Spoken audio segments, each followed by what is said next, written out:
la jeune Lina a disparu en moins de 5 minutes le 23 septembre dernier.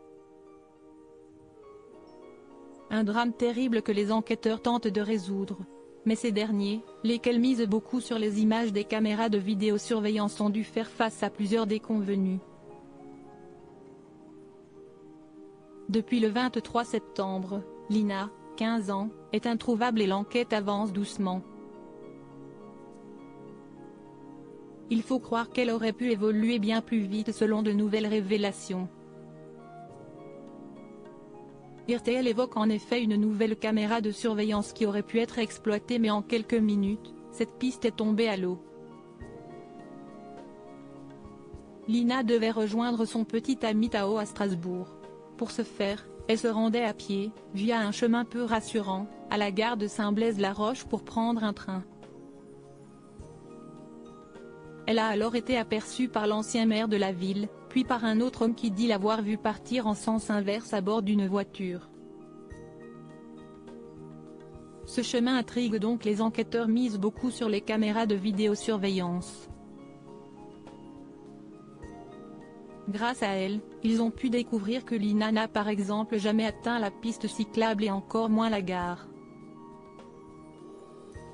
Mais il y en a une, de caméra, qui aurait pu être très utile à l'enquête, celle d'un commerce situé à Saint-Blaise-la-Roche. Problème, les images de celle-ci s'effacent au bout de 48 heures. Les gendarmes sont arrivés quelques minutes trop tard lundi, 25 septembre, note de la rédaction, comme le rapporte RTL. Une terrible nouvelle. Une autre caméra non exploitée, surtout que ce n'est pas la première fois qu'une caméra de vidéosurveillance n'a pas pu être exploitée. Le Parisien avait en effet dévoilé que le propriétaire d'un appareil de ce type, idéalement dirigé sur la route principale de Saint-Blaise-la-Roche, a effacé toutes les images, faute de place sur son disque dur. Une autre caméra a, en revanche, été déterminante dans l'enquête, celle de l'ancien maire du village Jean-Marc Chipon.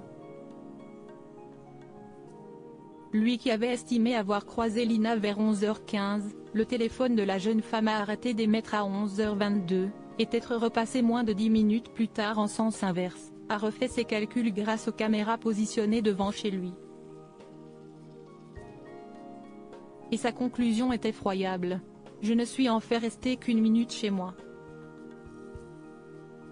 Il en faut 2 pour rejoindre la route, ce qui signifie que j'ai croisé Lina à 11h20, et qu'à 11h25, elle s'était déjà volatilisée, avait-il déclaré.